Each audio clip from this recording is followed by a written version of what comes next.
அப்புறம் தட்டி கட்டி அஹ்மது பின் ஹம்பல் ரஹ்மத்துல்லாஹி எல்லாம் பேசி இமாம் ஷாஃபி ரஹ்மத்துல்லாஹி அலைஹிட்ட மறுநாள் கிளம்பும் போது அஹ்மது பின் ஹம்பல் ரஹ்மத்துல்லாஹி அலைஹி சொல்லுகிறார்கள், உஸ்தாத் அவர்களே, நீண்ட நாட்கள் ஹலாலான உணவுகள் கிடைக்காம நான் பட்டினியாக இருந்திருக்கேன். ஆனால் என்னுடைய ஆசிரியர் தந்தையாகிய இந்த ஷாஃபி இமாமனுடைய வீட்டில் ஹலாலான உணவு மட்டும்தான் இருக்கும். அதனால் இந்த ஹலாலான சோறு இனி எனக்கு எப்போ கிடைக்கும்னு தெரியலை. முழுமையாக நான் சாப்பிட்டேன். ஹலாலான உணவுகளின் பரக்கத்து நான் இரவு முழுக்க தூங்கலை, ஒதுவோடு இருந்தேன். நான் தொடர்ந்து தலாக்கினுடைய மசாயில்களை இரவு முழுக்க எழுதி முடித்தேன். தலாக்கினுடைய மசாயில்களை எல்லாம் எழுதி முடித்த எனக்கு ஒதுவு செய்கிறதுக்கு தண்ணியை பயன்படுத்த வேண்டிய அவசியம் இல்லை. நான் ஒதுவோடு இருந்தேன், ஃபஜ்ர் தொழுகை வரை இருந்தேன் என்றெல்லாம் அஹ்மது பின் ஹம்பல் ரஹ்மத்துல்லாஹி அலைஹி அவர்கள் இமாம் ஷாஃபி ரஹ்மத்துல்லாஹி அலைஹிக்கு விளக்கம் தருவார்கள். நெடுநாட்கள் வரை பட்டினி கிடப்பது, எங்காவது ஹலாலான சோறு கிடைத்து விட்டால் வயிறு நிறைய சாப்பிட்டு கொள்வது, இப்படியாகவே வாழ்ந்து முடித்த சமுதாயம் மிக நல்ல முறையில் அல்லாஹ்வினுடைய பார்வையில் நிம்மதியோடு வாழ்ந்திருக்கிறார்கள். இன்னைக்கு தவற சம்பாதிக்கிறதுனால, ஹலாலோடு ஹராம் வந்து கலந்துட்டதுனால நாம் தேடுகிற நிம்மதி மட்டும் இல்லை. இன்னைக்கு உலகத்தில் நிறைய இடத்துல கூட்டம் போகிற மாதிரி மடாலயங்களுக்கு கூட்டம் போகுது, ஆலயங்களுக்கு கூட்டம் போகுது, என்னமோ அமைதி கலைன்னு கூப்பிட்றான் கூட்டம் போகுது, தியானம்னு கூப்பிட்றான் கூட்டம் போகுது. என்னன்னா நிம்மதி இல்லை. உலகம் முழுக்க இந்த பேச்சு தான், நிம்மதி இல்லை. தூக்க மாத்திரைகளை போட்டு தூங்கி கொண்டிருக்கிறது உலகம். எந்திரமயமாக போகிறது வாழ்க்கை. எல்லாம் காசு, பூரா காசு. எப்படி வேணாலும் வரலாம், தவறான வழியில் கூட வரலாம். காசு காசு இருந்தால் தூரத்து சொந்தமெல்லாம் பக்கத்து சொந்தமாயிரும். காசு இல்லைன்னா பக்கத்து சொந்தம் கூட தூரத்து சொந்தமாயிரும். இங்கே இருக்குல்ல ஏ குரூப்பு பி குரூப்புன்னெல்லாம் இருக்குல்ல, வச்சுருக்கிறோமில்ல, அவங்கெல்லாம் ஃபஸ்ட்டு தர்ஜா, ஃபஸ்ட்டு இதில் உள்ளவங்க, இவங்கெல்லாம் ரெண்டாவது. இது நெருங்கிட சொந்தமாக இருக்கும். காசு இல்லாதனால இறங்கிடுவாங்க. ஒரு ஆள்கிட்ட கேட்டாங்க, இந்த ஊரில் ஒருத்தர் இருக்காரு, ரொம்ப ஏழை, கஞ்சி கூட இல்லாமல் இருக்காரு, அவர் உங்கள் சொந்தக்காரர் தானே அப்படின்னு கேட்டாங்க. அவர் சொன்னார், ஆமாம் சொந்தக்காரர் தான், நாங்கள்லாம் இப்போ அவரை கண்டுக்கிறது இல்லை அப்படின்னார். அவர்கிட்டயே இன்னொரு கேள்வி, இந்த ஊர்லேயே பெரிய பணக்காரர் இருக்காரு, எல்லாம் வெளிநாட்டிலெல்லாம் பயங்கரமாக ரொம்ப வசதியாக இருக்காரு, அவரும் அவங்களுக்கு சொந்தம் தானே? சொந்தம்தான், அவர் எங்களை கண்டுக்கிறது இல்லை. அவ்வளோதான் விஷயம். உலகம் இதுதான். தனக்கு மேலே உள்ளவர்கள் இவரை பார்ப்பதில்லை, இவருக்கு கீழே உள்ளவர்களை இவர் பார்ப்பதில்லை. பொருளாதார ஸ்கேல் இதுதான். உலகம் காசை மையமாக வைத்துத்தான் இன்றைக்கு உறவை பார்க்கிறது. என்ன உறவாக இருந்தாலும் சரி, தாய் தந்தை உறவுலேருந்து சகோதர சகோதரி உறவுலேருந்து அத்தனையும் இன்னைக்கு காசு மயம். காசு வேணும், அது எப்படி வேணாலும் வரட்டும், அதை பற்றி கவலை இல்லை. எப்படி வேண்டுமானாலும் வரக்கூடாது காசு. அபூ ஹனீஃபா ரஹ்மத்துல்லாஹி அலைஹி ஹனஃபி மதுஹபினுடைய தோற்றுவித்த மிகப்பெரிய உலகத்தின் ஃபகீஹ் அவர்கள் எழுதுகிறார்கள், என்ன வாழ்க்கையிலேயே ஏமாத்தினது, நான் ரொம்ப ஏமாந்தது ஒரு பொம்பளைட்ட, ஒரு பெண்ணிட்ட. என்ன தெரியுமா, ஒரு நாள் என்னமோ தலையில் வச்சிருந்தது பாரமா, அந்த பொம்பளை கீழே காசு கிடந்தது, கீழே அந்த அம்மாவோட காசு விழுந்த மாதிரி அதை எடுக்கிறதுக்கு முயற்சி பண்ணுற மாதிரி எதிரில் வந்துட்டு இருந்த என்னை அந்த காசை கொஞ்சம் எடுந்துச்சு. நான் கையில் எடுத்தேன், யாருதுன்னு கேட்டு ஒப்படைச்சிட்டு அது கீழே கிடக்கிற காசுன்ட்டு போயிடுச்சு. அந்த அம்மா கீழே கிடக்கிற 1 வெள்ளி 10 வெள்ளி எந்த அற்ப காசாக இருந்தாலும் அதை எடுத்துட்டா மார்க்கம் அதுக்கு வச்சிருக்கிற சட்டம் எக்கச்சக்கமா. மசாயிலுல் லுக்தத்துன்னு சொல்லி கிதாபுகளில் ஃபேமஸ். போய் அந்த இடத்துல நின்று 3 தடவை கத்தணும், யாராவது பணம் காணாமல் போயிருக்கிறதா அப்படின்னு எல்லாம் கத்தணும். அங்கிருந்து வெளியே வந்து ஊரில் இருக்கிற ஜாமி மஸ்ஜித் எதுன்னு பார்க்கணும், ஜும்மா நடக்கக்கூடிய எல்லோரும் கூடுகிற பள்ளி, அங்கே வந்து நின்று கத்தணும், யாராவது பணம் காணாமல் போயிருக்கிறதா, இன்ன தெருவில் இருந்து நான் ஒரு தொகை எடுத்திருக்கிறேன் அடையாளம் சொல்லி பெற்றுக்கொள்ளவும் வெளிப்பள்ளியிலேருந்து கத்தணும், உள்பள்ளியிலேருந்து கத்தக்கூடாது. உள்பள்ளியில் காணாமல் போனதை அறிவிப்பு செய்கிறதே தப்புங்கிறாங்க, ஹதீஸில் இருக்கிறது. உள்பள்ளியில் ஏதாவது காணாமல் போச்சுன்னு மெம்பரில் மேராவில் அறிவிப்பு செய்யப்பட்டால் உட்காந்துருக்கிறவங்க அது கிடைக்காம போகட்டும்னு சொல்லணுமாம்மா. அப்படியெல்லாம் இருக்குது. வெளிப்பள்ளியில் நின்று அறிவிப்பு செய்யணும். அதுக்கப்புறம் எவ்வளவு நாள் வச்சிருக்கலாம், சில மதுகப்பில் 40 நாள் வரை வைத்திருக்கலாம். சில மதுஹபில் 4 வருஷம் வரை அதை வைத்திருக்க வேண்டும், செலவு செய்யக்கூடாது. ஒரு 10 ரூபா கீழே கண்டு எடுத்துட்டு இந்த பாடா இருக்குன்னா அடுத்த என்ன வாழ்க்கையில் என்ன அந்த 10 ரூபாயை ரொம்ப நாள் வச்சு சுத்த விட்ட பொம்பளை அதுதான் என்று சொல்வார்கள் இமாமுல் ஆதம் அபூ ஹனீஃபா ரஹ்மத்துல்லாஹி. இன்னைக்கு இந்த மசாயில்களே நம்மள்ட்ட வராது. நம்ம எடுத்து பரக்கத்தா ஜோப்பில் போட்டு காலையில் ஆண்டவன் பரக்கத்து செஞ்சுட்டான், போன உடனே 10 ரூபா கீழே கிடந்துச்சு நாம் சொல்லிடுவோம். சில ஊரில் அது ஒரு உசூல் பொது சட்டமே இருக்குது, என்னென்னா கண்டெடுத்த காசு கொடுக்கக்கூடாது. கண்டெடுத்த காசு என்னமோ ஆண்டவன் இவர் பேர் எழுதி அந்த ரோட்டில் போட்டிருக்கிற மாதிரி கண்டெடுத்த காசு எல்லாம் கொடுக்கக்கூடாது. சில கிராமத்தில் இருக்குது, காலையில் கண்டெடுத்தால் கொடுக்க வேண்டியதில்லை. என்னென்ன இருக்குது, தவறாக ஒரு பைசா கூட வரக்கூடாது. அப்படி பேணுதலாக சம்பாதித்த காலம்தான் உலகம் முழுக்க இஸ்லாம் முஸ்லிம்கள் பொருளாதாரத்தில் தலை நிமிர்ந்து இருந்த காலம். இன்னைக்கு அது இல்லை. எல்லா பக்கம் முஸ்லிம்களுடைய பொருளியல் வீழ்ச்சிக்கு வேற எந்த காரணமும் இல்லை. வருவாய்கள் சரியாக ஆக்கப்பட வேண்டும், வரக்கூடிய வருவாயிலிருந்து சரியாக பிரித்து தரப்பட வேண்டும். ஒரு வரலாற்று செய்தி ஒன்றை நினைவுபடுத்த ஆசைப்படுகிறேன்.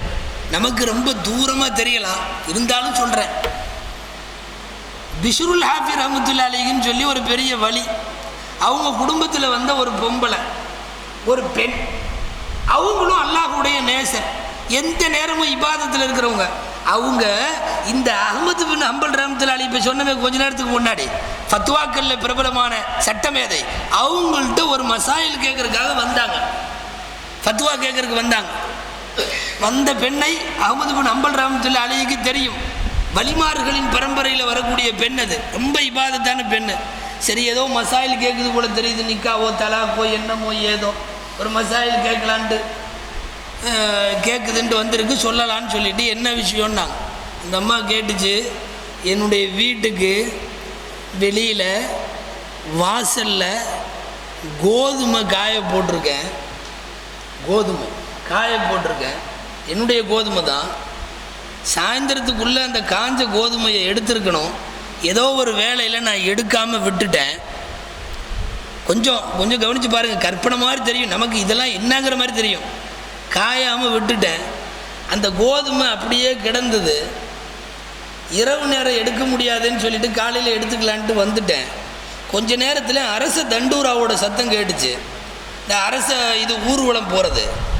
அப்போ என்னுடைய அந்த வாசல் வழியாக தான் ஊர்வலம் போச்சு. ஊர்வலத்தில் முன்னால் இருக்கிறவங்க தீப்பந்தங்களை உயர்த்தி பிடித்திருந்தார்கள். அந்த தீப்பந்தத்தினுடைய வெளிச்சம் நன்கு என்னுடைய வாசலில் பட்டுச்சு. என் வாசலில் பளிர்னு வெளிச்சம். அந்த வெளிச்சத்தில் நான் போய் என்னுடைய கோதுமையை, காஞ்ச கோதுமையை பூரா எடுத்துகிட்டு வீட்டுக்குள்ளே வந்துட்டேன். இந்த கோதுமையை நான் சாப்பிட்றது எனக்கு ஹலாலா அப்படின்னு கேட்டது. நாமளாக இருந்தால் முழிப்போம், என்ன இப்போ அந்த அம்மா கோதுமை தானே திங்க வேண்டியது தானே, சாதாரணமாக பேசுவோம். அந்த அம்மா கேட்குறது என்னென்னா, ஒரு பொது வெளிச்சம் பட்டிருக்கு, அதில் இருந்து நான் என் கோதுமையை பயன்படுத்தியிருக்கேன், இது எனக்கு ஜாயிஸா? நமக்கு இது கேள்வியே புரியாது. முதல்ல அந்த அம்மா கேட்டுச்சு. அஹ்மது பின் ஹம்பல் ரஹ்மத்துல்லாஹி அலைஹி பெரிய சட்டமேதை. அவங்க சொன்னாங்க, பொதுவாக இந்த மாதிரி எடுத்து சாப்பிட்றது ஜாயிஸ் என்றாலும் உன்னுடைய பரம்பரையும் உன்னுடைய இபாதத்தையும் கவனித்து நான் சொல்கிறேன், உனக்கு இது ஹராம் தான் என்று சொன்னார்கள் அஹ்மது பின் ஹம்பல் ரஹ்மத்துல்லாஹி அலைஹி.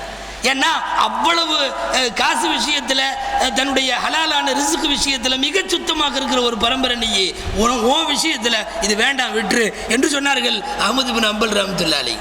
ஒவ்வொரு உணவு பருக்கையும் கூட மார்க்கம் சொல்லி இருக்கிற நிபந்தனைகளை மீறி நான் சம்பாதிக்க கூடாது, என் வயிற்றுக்கு போயிடக்கூடாது என்கிற அந்த உணர்வு அவர்களை பெரிய அளவில் கொண்டு போச்சு. எனக்கு இங்கே இன்னொரு விஷயம் ஞாபகத்துக்கு வருது. இந்த அளவுக்கெல்லாம் கேள்வி கேட்குற பொம்பளையில முதல்ல நம்மள்ட்ட இல்லை. பெண்கள் அந்த காலத்தில் இப்படி கேள்விகள் நிறைய கேட்டாங்க. ஆயிஷா ரலியல்லாஹு அன்ஹாவுக்கு வேலையே என்னன்னா, நபி ஸல்லல்லாஹு அலைஹி வஸல்லம் குடஞ்சு கேள்வி கேட்குறதா. ஒரு ஹதீஸில் நபி ஸல்லல்லாஹு அலைஹி வஸல்லம் சொல்லிட்டாங்க, அன்தி அவ்வளவு மன் சாலத் மின் ஹாதிகள் உம்மா, இந்த உம்மத்திலேயே இந்த மாதிரி கேள்வியை நீ மட்டும்தாம்மா கேட்குற என்று சொன்னார்கள் ஸல்லல்லாஹு அலைஹி வஸல்லம் அவர்கள். தொடர்ந்து கேள்வி, அது அறிவு தாகம் கேட்டுக்கிட்டே இருக்கிறது. நம்ம பொம்பளைகளை கேட்க விட்டா வித்தியாசமாக இருக்கும் மசாயில்கள்லாம். பொம்பளைகள்கிட்ட இருக்கிற தாய்மார்கள் வந்திருக்கிறதுனால வழியை சொல்ல வேண்டியதாக இருக்குது. கேள்வியெல்லாம் ரொம்ப அபூர்வமாக இருக்கும். நம்ம பொம்பளைகள்கிட்ட வர்ற கேள்வி என்ன தெரியுமா? ஒரு சாம்பிளுக்கு ஒன்று சொல்கிறேன். அதற்கு நாங்கள் எங்கள் பையன் இத்தனூன்னு இருக்கிறப்போ அவனுக்கு தலைவரையும் ரொட்டி சுட்டு கொடுக்குறதுன்னு முயற்சி பண்ணியிருந்தோம். அப்போது செய்ய முடியாமல் போயிடுச்சு. அவன் இப்போ வளர்ந்து இவ்வளோ பெருசாயிட்டான். இப்போ ரொட்டி சுட்டு கொடுக்குறதா இருந்தால் அந்தளவு கொடுத்தா போதுமா, அல்லது இப்போ இருக்கிற தலை அளவு கொடுக்கணும்? வர்ற கேள்வி. நாம் இதுக்கு எந்த கிதாவை போய் புரட்டுறது? அறிவுபூர்வமான கேள்விகள், மார்க்கத்தினுடைய பொம்பளைங்க மசாயில்னு சிலதெல்லாம் இருக்குது. நம்ம ஊர்களில் சொல்லுவாங்க பொம்பளை மசாலான்னு. எதை மாற்றினாலும் அதை மாற்ற முடியாது. ஒடுக்கத்து புதன் அன்னைக்கு போய் குளிச்சுக்கிட்டு எல்லாம் பண்ணிகிட்டு இருக்கா, அதெல்லாம் இல்லை. நல்ல விவரம் தெரிஞ்சவங்களே சொல்லி பார்க்கலாமே. ஹதீஸில் வருது, வரலாறில் வருது. ஒடுக்கத்து புதனுக்கு குளிக்கிறதுங்கிறது யூதர்களுடைய பழக்கம். தகசீலு சிஹத்து, ஆரோக்கிய குளிப்புன்னு பேர்.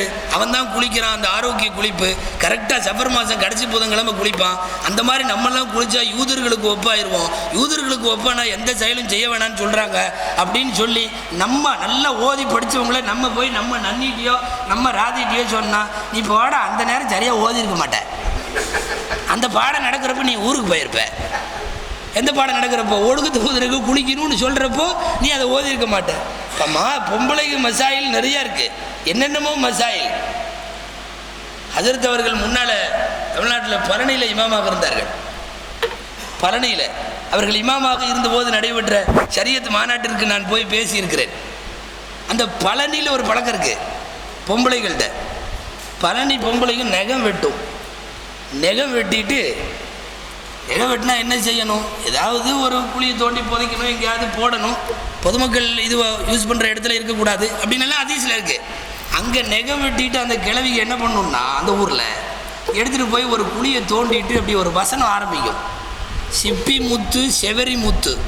நகத்தை பார்த்துட்டு இது துவா. இது சிப்பி முத்து செவரி முத்து நாயகத்தை கண்டியா, கண்டா சலான்னு சொல்லு. உன் பேர் நெகம், என் பேர் ஐசாமா. எனக்கும் உனக்கும் நாளைக்கு கியாமத்தில் எந்த சம்மந்தம் இல்லை, போட்டு முடியாது. இது நெகம் புதைக்கிற துவா. நகம் புதைக்கிற துவா. இந்த துவாவை படிச்சுட்டு தான் போடுவாங்க. இந்த துவாவெல்லாம் ஒன்றும் இல்லை. நகம் வெட்டினா போய் ஏதாவது ஒரு இடத்துல குழியை தோண்டி போய்க்க, உனக்கு தெரியாது போ, அவ்வளோதான். சில மசாயில்களை அப்படி மாற்ற முடியாது. கயிறு விஷயத்திற்கு வருகிறேன். பிஷ்ருல் ஹாஃபியினுடைய தங்கை ஒரு கோதுமை மணி ஹலால் தான். அதில் சின்னதாக ஏதோ ஒரு சந்தேகம் வந்த உடனே அது ஹராமாயி அந்த ரிஸ்க்கு தான் வயிற்றுக்கு போயிருமோன்னு ஹராமான சம்பாத்தியங்களை விட்டு முழுக்க பாதுகாத்த அவர்களின் உடல் நலன்களையும் அல்லாஹ் பாதுகாத்தான், அவர்களின் பொருளாதாரங்களையும் அல்லாஹ் பாதுகாத்தான். வாழ்க்கை முழுக்க அவர்கள் அந்த சமுதாயம் கையேந்துகிற சூழ்நிலைக்கு தள்ளப்படலை. இன்றைக்கு சூழ்நிலை என்ன? உலகம் முழுக்க முஸ்லிம்கள் கையேந்துகிறார்கள். இன்னைக்கு உலகம் முழுக்க பெரிய பெரிய வளங்கள், கனிம வளங்கள் எல்லாம் நம்மள்ட்ட தான் இருக்கு. அந்த வளங்கள் எல்லாம் வைத்திருந்தும் கூட டிஸ்ட்ரிபியூட், விநியோகம் சரியாக இல்லாததால், ஜக்காத்து விநியோகம் சரியாக போகாததால், ஹலாலில நிறைய கலந்து விட்டதால் உலகம் முழுக்க பொருளாதாரத்தினுடைய சரிவை சந்தித்துக் கொண்டிருக்கிற போது நாமும் சந்திக்கிறோம். எல்லா நாடும் வறுமை. இந்த சமுதாயத்தில் வறுமை வந்திருக்கிறது. அல்லாஹ் பாதுகாக்க வேண்டும். வறுமைக்கு வேலையே இல்லாத ஒரு இடம் இஸ்லாம். இந்த முன்னாடி ஜனாதிபதி ஒருத்தர் இருந்தார், அபுல் கலாம்னு. அவர் ஸ்கூலாக போவார், குழந்தைகள்கிட்ட எல்லாம் கலந்துரையாடல் செய்வார். பல ஸ்கூல்களில் போய் ஸ்கூல்களில் உட்காந்து குழந்தைகளை எல்லாம் உட்கார வச்சுட்டு கலந்துரையாடல் பண்ணுவார். இப்போ அடிக்கடி அவர் கேட்குறது உண்டு, who is the first enemy of our country, நம்ம நாட்டினுடைய முதல் எதிரி யார் அப்படின்னு கேட்பார். குழந்தைகள்கிட்ட கேட்பார். குழந்தைங்க அதுக்கு தகுந்த மாதிரி பதில் சொல்லும். ஒன்று பின் லேடன்னு சொல்லும், இன்னொன்று அத்வானின்னு சரியாக சொல்லும். இப்படி ஒவ்வொன்று என்னென்னமாவது சொல்லும். கடைசியில் இவர் சொல்லுவார், poverty is the first enemy of our country. நம்ம நாட்டினுடைய முதல் எதிரி வறுமை. முதல் எதிரி வறுமை. நாட்டுக்கல்ல, எந்த சமுதாயத்துக்காக இருந்தாலும் அந்த சமுதாயம் குட்டிச்சுவராக போகணும்னா வறுமை நுழைந்து விட்டால் குட்டிச்சுவராகிவிடும். இன்றைக்கு வறுமை ரொம்ப செல்வ செழிப்போடு இந்த சமுதாயத்தில் இருக்கு. வறுமை வளமாக இருக்கிறது. அந்த வறுமையை விரட்டுவதற்கான ஒரே வழி ஜக்காத்து கொடுக்கிற முறைகள் சீர் செய்யணும். ஒவ்வொரு மஹல்லாவும் அந்த மஹல்லாவில் இருக்கிற ஜக்காத்து தொகைகளை சரியாக கலெக்ட் பண்ணணும். நீ வேற ஏதாவது வெளியே கொடுக்கணும்னு நினைக்கிறியா, அதை சதக்கால கொடு. ஹதீஸில் வருது, இன்னஃபில் மாலி ஹக்கன் சிவ ஜக்காத்தி, ஜக்காத்து அல்லாமலும் பொருளாதாரத்திலே ஹக் இருக்கிறது, அது சதக்காவை குறிக்கிறது.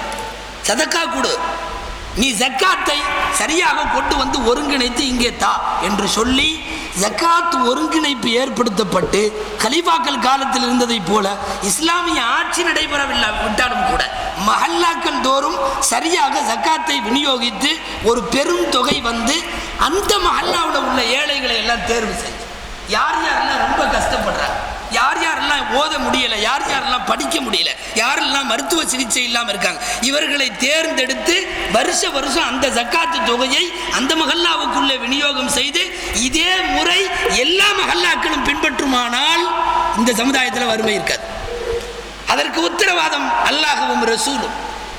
அந்த உத்தரவாதத்தை எல்லாம் மீறுகிற விதத்தில் இன்னைக்கு ஜக்காத்துகளை நாங்களே பார்த்துக்கிறோங்கிறது, கணக்கை சரியாக கொடுக்கறது இல்லை, ஜக்காத்தையே கொடுக்கறது இல்லைங்கிறப்ப அதை தாண்டி அப்புறம் சதக்கா எங்க? சதக்காவெல்லாம் கொடுக்கறது இல்லை. ஏதோ ஒரு மாதிரியா இவர் எவ்வளவு கொடுத்தாலும் வருஷம் பூரா இன்னும் கொடுக்க வேண்டிய ஜக்காத்தே பாக்கி இருக்கும், அவ்வளவு கொடுத்துட்டு இருக்கிறார். சதக்காக்கள் வளர்த்தப்பட வேண்டும், இருந்தாலும் அவ்வளவும் வரும். அவர் வச்சிருக்கிறதே 100 ரூபாயா இருக்கலாம், அந்த 100 ரூபாயில தன்னுடைய அடிப்படை தேவைங்கிறது போக எடுத்துட்டு எல்லாத்தையும் கொண்டு வந்து கொடுத்துருவார். ஏன்னா அவர்கள் புரிந்து வைத்தார்கள் இது அல்லாஹ்வுடைய காசு. ஜக்காத்தை கொடுன்னு கேட்குறப்ப இறைவன் குரான்ல உள்ள வார்த்தையை கவனிக்கணும். அல்லாஹ்வோட காசுலேருந்து கொடுன்னு கேட்குறான், உன் காசுலேருந்து அல்ல. ஒரு சில இடங்கள்ல அதையும் புலங்குறான். அல்லாஹ் உங்கள்ட்ட கொடுத்து வச்சிருக்கான்ல அந்த காசுலேருந்து கொடுன்னு கேட்குறான். கேட்குறப்பவே நீ சம்பாரிச்ச காசுலேருந்து கொடு அப்படின்னு கேட்கறது இல்லை. கொடுக்கிற ஜக்காத்தை சரியாக கொடுக்க வேண்டும் என்று நிறைய வழிமுறைகள் இருக்கிறது. அப்படி குரான் வழிகாட்டுகிறபடியும் ஜக்காத்து இல்லை. குரான்ல ஒரு ஆயத்தில் முஸ்லிம்களுக்கு அல்லாஹ் வழிகாட்டுகிறான், வலா தயம்மமுல் ஹபீஸ, ஜக்காத்து சதக்காக்கள் கொடுக்குறப்போ மட்டமானதை கொடுக்காதீங்க. வலஸ்தும் பி ஆஹிதிகி இல்லா அன் துஹ்மிது ஃபீகி, எந்த மட்டமானதுன்னா உங்கள்கிட்ட யாராவது அதை கொண்டு வந்து கொடுத்தா நீங்கள் கண்ணை மூடிட்டு இருந்தால் தான் அதை வாங்குவீங்க, இல்லாட்டி வாங்க மாட்டீங்க, முடிச்சிருந்தா வாங்க மாட்டீங்க. அந்த மாதிரி பொருளை அடுத்தவனுக்கு கொடுக்காதீங்க. நாம் இன்னைக்கு தர்றது பூரா ஜக்காத்துன்னு என்னென்ன ஐட்டம்லாம் கொடுக்குறோமோ அத்தனையும் மட்டும்தான். அஜரத்துக்கு ஒரு வெள்ளை கைலியை தூக்கிட்டு வருவார் ஒருத்தர், மேலே பளபளன்னு இருக்கும், உள்ளே திறந்தா தான் தெரியும். கடையில் ரொம்ப நாளாக விற்காது, 3 வருஷமாக ஸ்டாக். அது இந்த பழைய ஸ்டாக் எடுக்கிறப்ப வெளியே போடுறப்பவே அதையெல்லாம் ஜக்காத்துக்குன்னு முடிவு பண்ணி வச்சிட வேண்டியது. குர்ஆன்ல அல்லாஹ்வும் வார்த்தைகளில் விளையாடுறது உண்டு. ஃபஹுவ யுஹ்லிஃபுஹு வமா அன்ஃபக்தும் மின் ஷைஇன் ஃபஹுவ யுஹ்லிஃபுஹு, நீ என்ன கொடுக்குறையோ அதற்கு அல்லாஹ் பகரமாக தருவான். ஆக மட்டமான பேக்கேஜ் கொடுக்குறியா வா, மறுமையில் அதே போன்ற ஒரு மட்டம் கிடைக்கும். அல்லாஹ் பெரியவன், நீ என்ன தருகிறாயோ அதை போல தருவான், அதை போல தருவான். சஹாபாக்கள் காலத்தில் கொடுக்கறதுக்கு பயந்தார்கள். நாம போய் யார் கையிலையாவது ஜக்காத்தையோ சதக்காவையோ கொடுக்கிற நேரத்தில் அவன் பார்த்து வேண்டான்னு சொல்லிட்டான்னா என்ன செய்யறது என்கிற சிந்தனை சஹாபாக்களுக்கு வந்தது. வேணான்னு அவன் சொல்லிட்டான். குர்ஆன்ல அல்லாஹ் நீ பார்த்து போட்டு கொடுப்பா அப்படிங்கிற பாணியில் கேட்கல, ஜக்காத்து சதக்காக்களை கொஞ்சம் பார்த்து செய்ப்பா அப்படிங்கிற பாணியில் கேட்கல.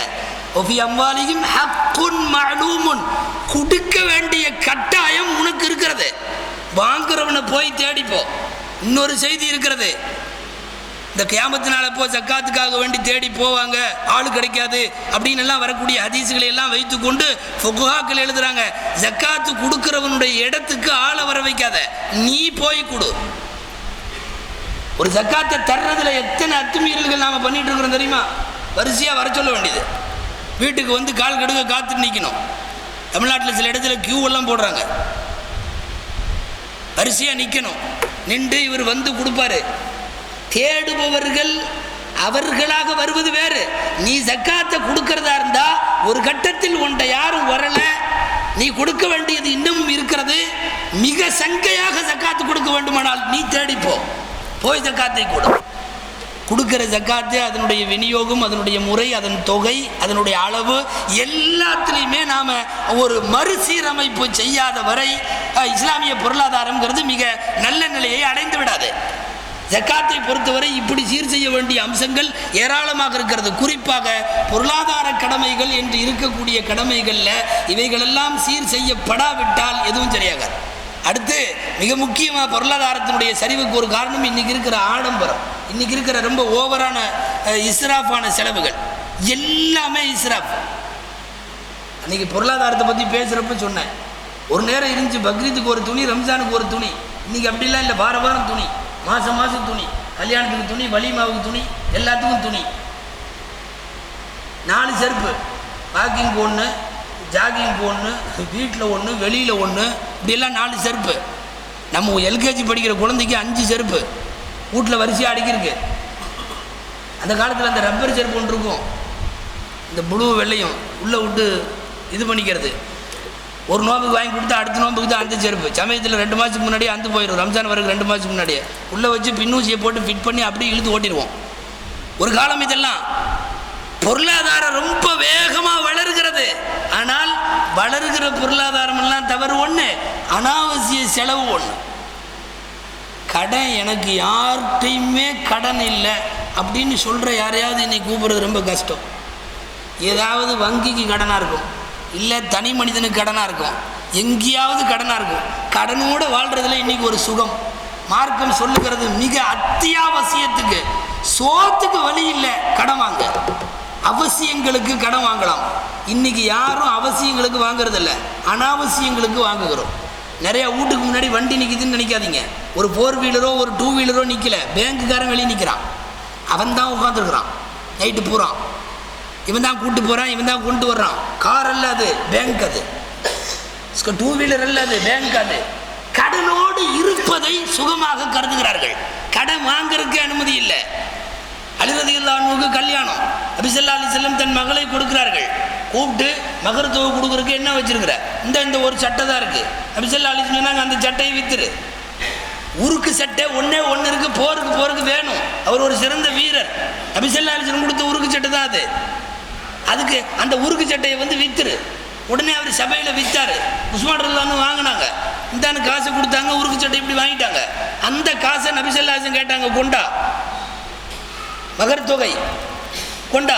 வாங்கி அனஸ் ரலியல்லாஹு அன்ஹுடைய தாயாரை கூப்பிட்டு பொண்ணுக்கு தேவையான என்னென்ன இது இருக்கோ, இந்த அலிக்கு தேவையான என்னென்ன இருக்கோ, கல்யாணத்துக்கு எதெல்லாம் தேவையோ அதையெல்லாம் நீ போய் வாங்க.